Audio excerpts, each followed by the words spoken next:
Hello everyone, class 9 political science chapter what is democracy and Y democracy. इस chapter के पिछले videos में हम लोगों ने डेमोक्रेसी के बारे में जाना, डेमोक्रेसी क्या होती है, उसके डेफिनेशन में हम लोगों ने 4 टर्म्स के बारे में जाना और उन चारों टर्म को हम लोगों ने केस स्टडी, एनालिसिस और कंक्लूज़न इन तीनों के माध्यम से उसे समझने की कोशिश की और उसे समझने के बाद डेमोक्रेसी के डेफिनेशन के प्रॉपर मीनिंग को जानने की हम लोगों ने कोशिश की। अब इस वीडियो में हम लोग डेमोक्रेसी क्यों ज़रूरी है इसके बारे में चर्चा करेंगे। तो इसमें पहला हम लोग का टॉपिक आता है आर्ग्यूमेंट्स अगेंस्ट डेमोक्रेसी और डिमेरिट्स ऑफ डेमोक्रेसी, यानी डेमोक्रेसी के क्या क्या घाटे हैं, डेमोक्रेसी के विपक्ष में कुछ तर्क होते हैं जो लोगों ने हमें दिए हैं, उस तर्क के बारे में हम लोग जानेंगे और उस पॉइंट्स को समझने की कोशिश करेंगे। तो डेमोक्रेसी के अगेंस्ट में पहला तर्क ये है, पहला आर्गुमेंट ये है, leaders keep changing in a democracy, this leads to instability. कि जो नेता होते हैं लोकतांत्रिक सरकार में वो हमेशा बदलते रहते हैं, क्योंकि एक डेमोक्रेटिक कंट्री में फ्री एंड फेयर इलेक्शंस होते हैं। उस इलेक्शन में कोई भी पार्टी जीत सकती है और रूलिंग पार्टी हार भी सकती है, यानी कि हर समय पर जो पार्टीज़ होती हैं वो चेंज होते रहती हैं। तो पार्टीज़ के चेंज होने से जो पार्टी के नेता हैं वो चेंज हो जाते हैं और हर लोगों के काम करने का तरीका अलग अलग होता है। ये ज़रूरी नहीं कि पिछली पार्टी जिस तरीके से काम कर रही थी, जिस आइडियोलॉजी पर काम कर रही थी, अब जो नई पार्टी बनी है वो भी उसी तरीके से काम करे या उसी आइडियोलॉजी के साथ काम करे। जो भी प्लानिंग या नेशन को डेवलप करने की जो भी स्ट्रेटजी अभी करंट गवर्नमेंट ने बनाई थी, हो सकता है कि जो अगली गवर्नमेंट आए उसकी प्लानिंग कुछ और हो और उसकी स्ट्रेटजी कुछ और हो। तो इससे जो स्टेबिलिटी है, इससे पॉलिटिकल इन्वायरमेंट में एक अस्थिरता आती है और देश को चलाने के तरीके में काफ़ी अंतर आ जाता है। तो ये इसका पहला डिमेरिट है कि लोकतांत्रिक सरकार में इलेक्शंस होते हैं और इलेक्शन में नेता बदलते रहते हैं और हर नेता के काम करने का तरीका अलग अलग होता है। इससे एक पॉलिटिकल इनस्टेबिलिटी आ जाती है। जिस तरीके से अगर हम एक छोटा एग्जाम्पल लें, क्लास में मॉनिटर का चुनाव होता है तो कोई भी बच्चा मॉनिटर बन सकता है। तो अभी करंट सिचुएशन में जो मॉनिटर है उसके क्लास मॉनिटरिंग का तरीका कुछ और होगा, तो बच्चे उससे अभ्यस्त हो जाते हैं। अब सपोज़ अगले साल वो क्लास मॉनिटर चेंज हो जाए या उसी साल बीच में वो क्लास मॉनिटर चेंज हो जाता है, तो नए मॉनिटर के आने से जो क्लास की व्यवस्था है वो भी थोड़ी बहुत बदल जाती है, क्योंकि उसके काम करने का तरीका, उसके मॉनिटरिंग करने का तरीका काफ़ी अलग होता है। इसी तरीके से देश में भी नेता के बदलने से काफ़ी पॉलिटिकल इनस्टेबिलिटी आ जाती है। दूसरा point, democracy is all about political competition and power play, there is no scope for morality. कि जो लोकतंत्र है वो शक्ति और सत्ता का खेल है। शक्ति और सत्ता का खेल होने कहने का मतलब कि हर पार्टी जीतने के लिए कुछ भी करने को तैयार हो सकती है। वो कुछ भी करने के लिए तैयार होती है, वो लोगों से झूठे वायदे भी कर सकती है ताकि लोग ज़्यादा से ज़्यादा उसे वोट दें और उसके पार्टी को विजयी बनाएं। इसका मतलब कि नैतिकता का कहीं भी कोई स्थान नहीं होता है, मोरालिटी का कहीं भी कोई स्थान नहीं होता है। लोग झूठ बोलकर गलत तरीके से चुनाव को जीतने की कोशिश करते हैं, अपने पार्टी को विजयी बनाने की कोशिश करते हैं। तो दूसरा पॉइंट है democracy is all about political competition and power play, यानी कि जो लोकतंत्र है वो शक्ति और सत्ता का खेल है। तो लोकतंत्र का मतलब सिर्फ राजनीतिक लड़ाई होती है, सत्ता का खेल होता है जहां नैतिकता की कोई जगह नहीं होती। तीसरा पॉइंट है, many people have to be consulted in a democracy that it leads to delays, यानी एक लोकतंत्र में किसी भी काम को करने के लिए, किसी भी कानून को पास करने के लिए, विधेयक को पास करने के लिए उसे कई तरह के चरणों से गुजरना पड़ता है। जैसे डिक्टेटरशिप में जो राजा होता है वो अपनी मनमानी करता है, वो अपने फैसले सुनाता है, यानी कि जो भी फैसले होंगे वो उसके ही मन मुताबिक होंगे, उसे किसी और से चर्चा करने की ज़रूरत नहीं है। तो उसके सामने जो भी परिस्थिति आती है उसी वक्त उसके दिमाग में जो फैसला आता है तुरंत उस फैसले को वो दे देता है और उस फैसले को लागू कर देता है। तो वहाँ पर कोई भी फैसला लेने में देरी नहीं होती है। लेकिन लोकतंत्र का मतलब है कि जितने लोग उससे जुड़े हुए हैं उन सभी लोगों के फैसले अहम होते हैं। इसलिए लोकतंत्र में किसी भी तरह की अगर हमें कंसल्टेंसी करनी हो, किसी भी तरह की अगर हमें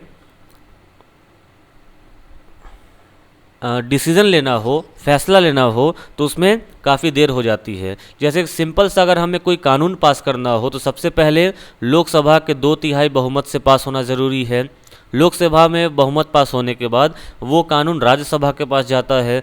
राज्यसभा में भी 2/3 बहुमत का पास होना ज़रूरी है। फिर वो स्टेट असेंबलीज़ के पास आता है, वहाँ भी उससे बहुमत से पास होना ज़रूरी हो जाता है। फिर उससे प्रेसिडेंट के पास भेजा जाता है। प्रेसिडेंट के कंसेंट होने के बाद ही, उस पर साइन होने के बाद ही वो विधेयक कानून बन सकता है। तो एक छोटे से कानून को बनाने के लिए उसे इतने सारे स्टेजेस से गुजरना पड़ता है। तो कोई भी फैसला लेने में काफ़ी देर हो जाती है एक डेमोक्रेटिक कंट्री में, जो कि इसका एक बहुत ही बड़ा इसका डिमेरिट है। चौथा point, elected leaders do not know the best interest of the people, it leads to bad decisions. इसके कहने का मतलब कि ज़रूरी नहीं कि जो नेता निर्वाचित होकर आते हैं, चुनाव जीत कर आते हैं, उन्हें पॉलिटिकल समझ हो सकता है कि जो नेता चुनाव जीत कर आए हों उन्हें राजनीति के बारे में कुछ नहीं पता, उन्हें पॉलिटिकल काम करने का उन्हें कोई तजुर्बा नहीं है, उन्हें कोई एक्सपीरियंस नहीं है। तो हो सकता है कि लोगों की क्या क्या परेशानियां हैं या किसी भी परेशानी से निपटने का उनका जो तरीका है वो तरीका सही न हो। तो जब भी वो कोई डिसीज़न लेंगे तो वो डिसीज़न मुख्यतः गलत ही हो जाएगा, वह डिसीज़न कभी भी सही नहीं हो सकता है।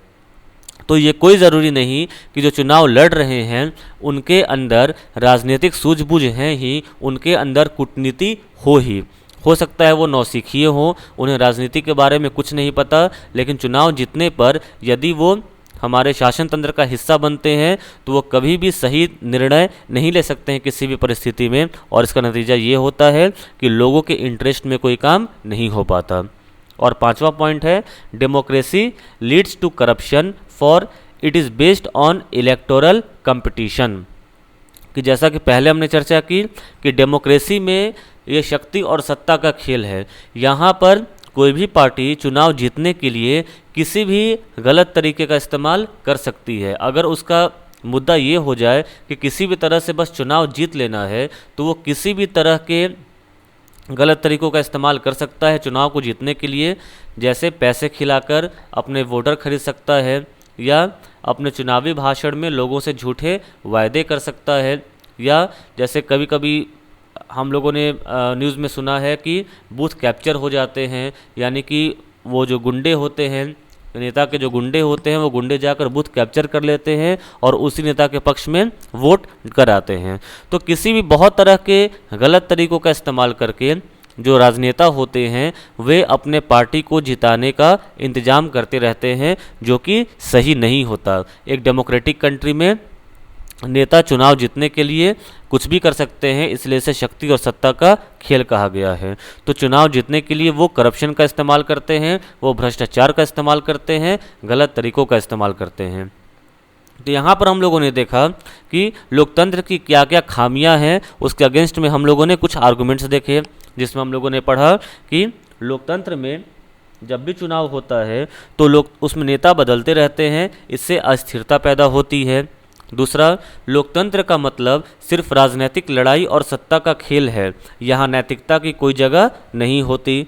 तीसरा, हम लोगों ने देखा लोकतांत्रिक व्यवस्था में इतने सारे लोगों से बहस और चर्चा करनी पड़ती है कि हर फैसले में देरी होती है। चौथा, चुने हुए नेताओं को लोगों के हितों का पता ही नहीं होता, इसके चलते खराब फैसले होते हैं। और पांचवा, लोकतंत्र में चुनावी लड़ाई महत्वपूर्ण और खर्चीली होती है, इसलिए इसमें भ्रष्टाचार होता रहता है। तो ये सब कुछ हम लोगों ने देखा लोकतंत्र के खिलाफ में, हमने कुछ तथ्य देखे। इसमें एक तथ्य और ये है कि सामान्य लोगों को पता ही नहीं होता कि उनके लिए क्या अच्छी चीज़ है और क्या बुरी, इसलिए उन्हें किसी भी चीज़ का फैसला नहीं करना चाहिए। इसका मतलब ये है कि लोकतांत्रिक देश में, किसी भी डेमोक्रेटिक कंट्री में हर किसी को मतदान देने का अधिकार है। जैसे हमारे भारत देश में हर नागरिक, चाहे वो अमीर हो, गरीब हो, किसी भी जाति, धर्म, रंग, वर्ण का हो, उसको वोट देने का समान अधिकार है। तो हो सकता है कुछ परसेंटेज ऐसी होती हैं, हर देश में कुछ जनसंख्या के परसेंटेज ऐसी होती हैं जो पढ़े लिखे नहीं होते, जिन्हें किसी तरह की कोई समझ नहीं होती, तो उन्हें जिस तरह की पट्टी पढ़ा दी जाती है, उन्हें जिस तरह की बातें बता दी जाती हैं, वो उसे ही सही मान लेते हैं, क्योंकि उनके पास वो सूझबूझ ही नहीं है कि वो सही या गलत का फैसला कर सकें। तो जिस तरह का उनका ब्रेन वॉश किया जाता है, वो उसी आधार पर अपना वोट डाल आते हैं। तो ज़रूरी नहीं कि ब्रेन वॉश करने के बाद वो जिस पार्टी को वोट डालकर आ रहे हैं, वो पार्टी वाकई में वोट पाने के काबिल हो या नहीं। तो इसका मतलब कि एक ऐसा फैसला होना चाहिए जिसमें हर किसी को मतदान देने का समान अधिकार नहीं, बल्कि जो लोग मतदान देने के काबिल हैं, यानी जो पढ़े लिखे हैं, जो राजनीतिक सूझबूझ रखते हैं, बस उन्हें ही मतदान देना चाहिए, बाकी लोगों को मतदान नहीं करना चाहिए।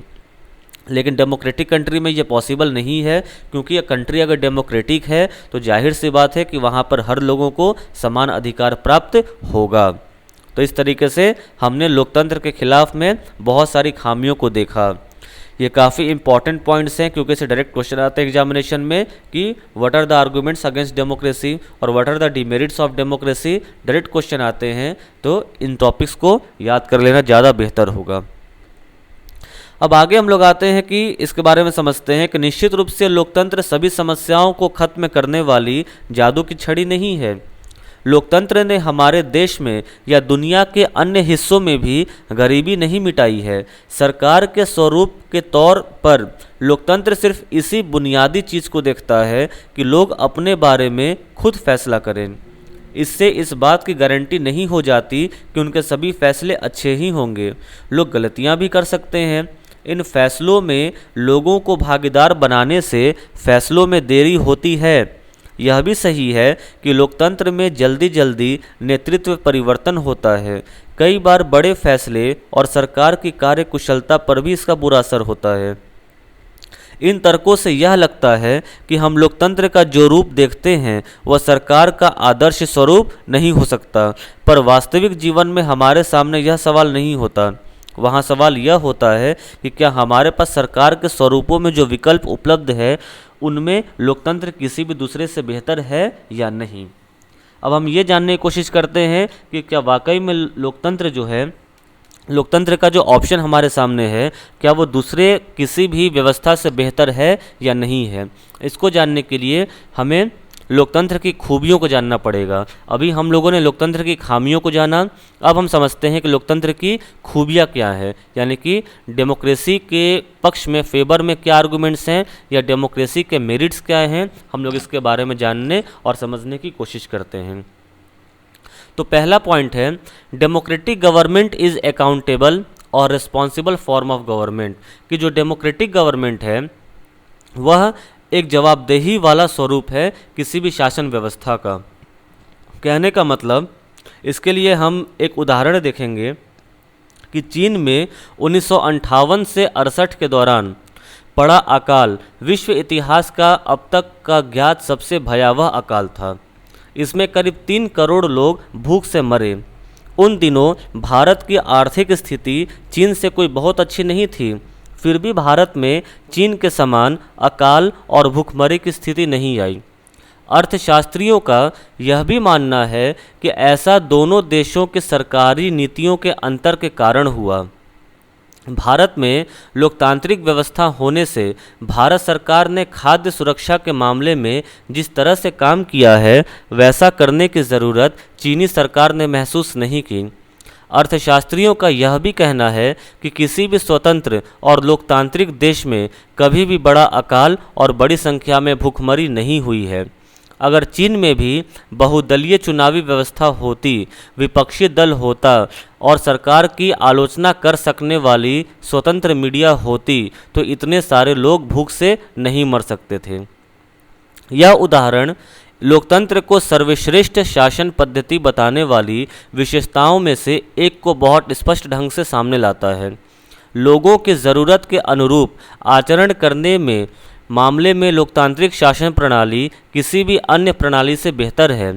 गैर लोकतांत्रिक सरकार लोगों की ज़रूरतों पर ध्यान दे भी सकती है और नहीं भी, और यह सब सरकार चलाने वालों की मर्जी पर निर्भर करेगा।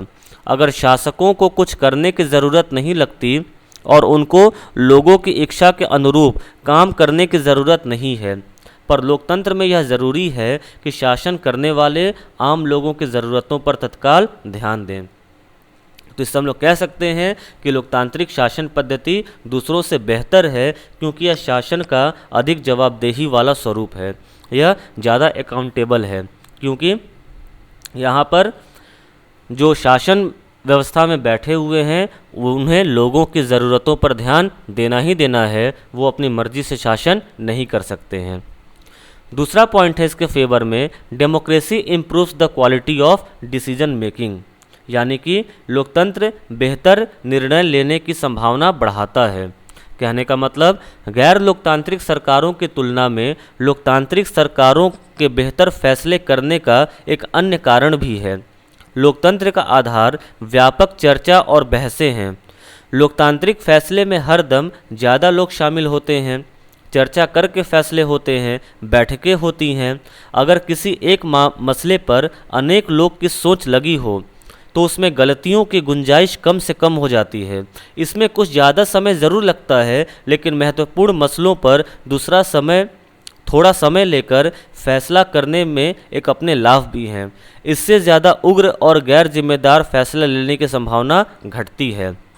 अभी हम लोगों ने डिमेरिट में ये देखा था कि many people have to be consulted in a democracy that it leads to delays, कि एक लोकतांत्रिक सरकार में जैसा कि हम लोगों ने देखा कि एक कानून पास करने के लिए उसे कितने फेजेस से गुजरने पड़ते, कितने स्टेजेस से गुजरने पड़ते हैं। तो इससे कोई भी फैसला लेने में देरी होती है। देरी तो होती है, लेकिन चूंकि वह इतने सारे स्टेजेस से होकर गुजर रहा है, इतने सारे लोगों के द्वारा होकर गुजर रहा है, जब इतने सारे लोग उस पर सहमति प्रदान करते हैं तो इस बात की संभावना काफ़ी कम हो जाती है कि अब वो जो डिसीज़न लिया गया है वह डिसीज़न गलत है। इतने सारे लोगों के डिसीजन गलत नहीं हो सकते हैं। इससे लोकतंत्र में एक बेहतर निर्णय लेने की संभावना बढ़ती है और गलत निर्णय लेने की संभावना काफ़ी कम हो जाती है या ना के बराबर हो जाती है। तो इससे पक्ष में हम लोग कह सकते हैं कि democracy improves the quality of decision making. तीसरा है, democracy provides the methods to deal with differences and conflicts. कहने का मतलब, लोकतंत्र मतभेदों और टकरावों को संभालने का तरीका उपलब्ध कराता है। इसमें तर्क में हम यह कह सकते हैं कि किसी भी समाज में लोगों के हितों और विचारों में अंतर होगा ही। अब जाहिर सी बात है, जैसे कहावत है कि अगर घर में 10 बर्तन हैं तो वो आपस में खनखनाएंगे ही, उसी तरीके से अगर एक समाज में कई तरह के लोग रह रहे हैं, कई अलग अलग सोच के लोग रह रहे हैं, अलग अलग तबके के लोग रह रहे हैं, अलग अलग धर्म के लोग रह रहे हैं, तो जाहिर सी बात है कि उन लोगों के हितों और विचारों में अंतर होगा ही। भारत की तरह भारी सामाजिक विविधता वाले देश में इस तरह का अंतर और भी ज़्यादा होता है। अलग अलग इलाकों में अलग अलग समूहों के लोग रहते हैं, विभिन्न भाषाएं बोलते हैं, उनकी धार्मिक मान्यताएं अलग अलग हैं और जातियां भी अलग अलग। दुनिया को ये सभी अलग अलग दृष्टिकोण से देखते हैं और उनकी पसंद में भी अंतर है। एक समूह की पसंद और दूसरे समूह की पसंद में टकराव भी होता है। आखिर ऐसे टकराव को कैसे सुलझाएंगे? इसे ताकत के बल पर सुलझाया जा सकता है। जिस समूह के पास ज़्यादा ताकत होगी वह दूसरे को दबा देगा और कमज़ोर समूह को इसे मानना होगा, लेकिन इससे नाराज़गी और असंतोष पैदा होगा। ऐसी स्थिति में विभिन्न समूह ज़्यादा समय तक साथ नहीं रह सकते। लोकतंत्र इस समस्या का एकमात्र शांतिपूर्ण समाधान उपलब्ध कराता है। लोकतंत्र में कोई भी स्थायी विजेता नहीं होता और कोई स्थायी रूप से पराजित नहीं होता। सो विभिन्न समूह एक दूसरे के साथ शांतिपूर्ण ढंग से रह सकते हैं। भारत की तरह विविधता वाले देश को लोकतंत्र ही एकजुट बनाए हुए है। यानी अलग अलग लोगों के जो थॉट्स हैं, उनकी जो ज़रूरतें हैं, वो कभी हो सकता है कि वो करंट सरकार से मेल खाती हों या करंट सरकार से मेल नहीं खाती हों, लेकिन बावजूद इसके भारत जैसे विशाल देश में भी इतने सारे अलग अलग तबके के लोग एक साथ मिलजुल कर प्यार मोहब्बत से रहते हैं। क्योंकि यहाँ पर जो सरकार है वह स्थायी नहीं है। उन्हें इस बात की उम्मीद होती है कि चलो इस सरकार से हम मेल नहीं खाते, अगली बार चुनाव होगा तो हम सरकार बदल देंगे और उस वक्त वो सरकार लाएंगे जो हमारे हित में या हमारी तरह ही काम करेगा। इससे लोग उम्मीद पर रहते हैं और एक दूसरे के साथ काफ़ी अच्छे तरीके से रहते हैं। तो हम ये कह सकते हैं कि लोकतंत्र मतभेदों और टकरावों को संभालने का तरीका उपलब्ध कराता है। चौथा है democracy enhances the dignity of the citizens, यानी लोकतंत्र नागरिकों का सम्मान बढ़ाता है। कैसे? बेहतर सरकार और सामाजिक जीवन पर प्रभाव के हिसाब से ये जो ऊपर के हमने 3 तर्क देखे वो उसे लोकतंत्र को काफ़ी मजबूत साबित करते हैं, लेकिन लोकतंत्र के पक्ष में सबसे मजबूत तर्क उससे बनने वाली सरकार के कामकाज से जुड़ा नहीं है। यह तर्क लोकतंत्र और नागरिकों के रिश्ते का है। अब हमने देखा कि लोकतंत्र नागरिकों का सम्मान बढ़ाता है। तो सम्मान कैसे बढ़ाता है कि लोकतंत्र में नागरिकों की जो हैसियत होती है वह किसी और व्यवस्था में नहीं होती। अगर इस व्यवस्था के बेहतर फैसले लेने और उत्तरदायी सरकार चलाने का काम न भी हो तब भी वह दूसरों से बेहतर है, क्योंकि लोकतंत्र राजनीतिक समानता के सिद्धांत पर आधारित है। यहाँ सबसे गरीब और अनपढ़ को भी वही दर्जा प्राप्त है जो अमीर और पढ़े लिखे लोगों को है। लोग किसी शासक की प्रजा न होकर खुद अपने शासक हैं। अगर वे गलतियां करते हैं तब भी वे खुद इसके लिए जवाबदेह होते हैं। यानी कि लोकतंत्र में कोई अमीर है, गरीब है, किसी भी तबके का है, किसी भी जाति का है, किसी भी धर्म का है, इससे कोई फ़र्क नहीं पड़ता। वो सभी बराबर हैं, सभी को बराबर तरीके से अधिकार प्राप्त है। किसी को उसके जाति धर्म को देखकर अधिकार अलग अलग बांटे नहीं गए हैं।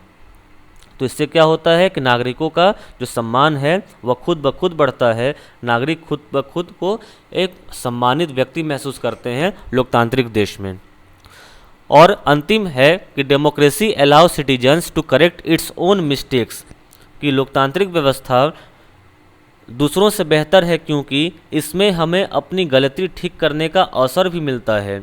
कहने का मतलब, जैसा कि हमने ऊपर देखा, इस बात की कोई गारंटी नहीं है कि लोकतंत्र में कोई गलती नहीं हो सकती। किसी भी किस्म की सरकार इस बात की गारंटी नहीं दे सकती। इस मामले में लोकतंत्र का लाभ यह है कि इसमें गलतियां को ज़्यादा देर तक छुपाए नहीं रखा जा सकता। इन गलतियों पर सार्वजनिक चर्चा की गुंजाइश लोकतंत्र में है और फिर इनमें सुधार करने की गुंजाइश भी है। इसका मतलब यह है कि या तो शासक समूह अपना फैसला बदले या शासक समूह को ही बदला जा सकता है। गैर लोकतांत्रिक सरकारों में ऐसा नहीं किया जा सकता। कहने का मतलब कि अगर कोई फैसला गलत ले लिया गया हो तो उस फैसला के सुधार करने की भी कानून व्यवस्था हमारे देश में बनाई गई है। तो इसका 2 तरीका है कि सरकार ने जो फैसला लिया है या तो अपना फैसले को बदल ले, और या सरकार अगर अपने फैसले को नहीं बदलती है, अगर प्रजा उस फैसले से खुश नहीं है, नागरिक उस फैसले से खुश नहीं है, तो अगले इलेक्शन में वो सरकार को वोट ही नहीं देंगे और दूसरी सरकार सत्ता में आ जाएगी जो कि उस फैसले के अनुरूप फिर वो कार्य करेगी। तो इस तरीके से लोकतंत्र में गलतियों को सुधार करने का भी एक अवसर मिलता है। तो यहाँ पर हम लोगों ने देखा, हमने लोकतंत्र के कुछ खूबियों और खामियों के बारे में हम लोगों ने देखा। तो लोकतंत्र हमें सब चीज़ें नहीं दे सकता और ना ही यह सभी समस्याओं का समाधान है, लेकिन यह साफ तौर पर उन सभी दूसरी व्यवस्थाओं से बेहतर है जिन्हें हम जानते हैं और दुनिया के लोगों को जिसका अनुभव है। यह अच्छे फैसले के लिए बेहतर अवसर उपलब्ध कराता है। इसमें लोगों की इच्छाओं का सम्मान किए जाने की ज़्यादा संभावना है और इसमें अलग अलग तरह के लोग ज़्यादा बेहतर ढंग से साथ साथ रह सकते हैं। अगर यह इनमें से कुछ काम करने में असफल रहता है तब भी इसमें गलती सुधारने की संभावना है और इसमें सभी नागरिकों को ज़्यादा सम्मान मिलता है। इसी वजह से लोकतंत्र को सबसे अच्छी शासन व्यवस्था माना जाता है। तो हम ये कह सकते हैं कि कमियां होने के बावजूद, खामियां होने के बावजूद लोकतंत्र में खूबियाँ ज़्यादा हैं। इसलिए किसी भी देश में शासन का जो बेहतर व्यवस्था होता है वह लोकतांत्रिक व्यवस्था ही होता है। इसके अलावा एक देश को सफल बनाने के लिए उसकी शासन व्यवस्था को बेहतर बनाने का और कोई तरीका उपलब्ध नहीं होता। तो ये हमने देखा लोकतंत्र के खूबियों के बारे में और खामियों के बारे में। आइए अब हम लोकतंत्र के मीनिंग को और अच्छे तरीके से समझते हैं। इसका हम लोग बृहत्तर अर्थ जानते हैं कि लोकतंत्र क्या होता है। जो अब तक जो भी हम लोगों ने पढ़ा उसके आधार पर हम लोकतंत्र की एक बृहत्तर अर्थ को जानते हैं, उसके ब्रॉडर मीनिंग को जानते हैं और चैप्टर को हम लोग खत्म करते हैं, सम अप करते हैं।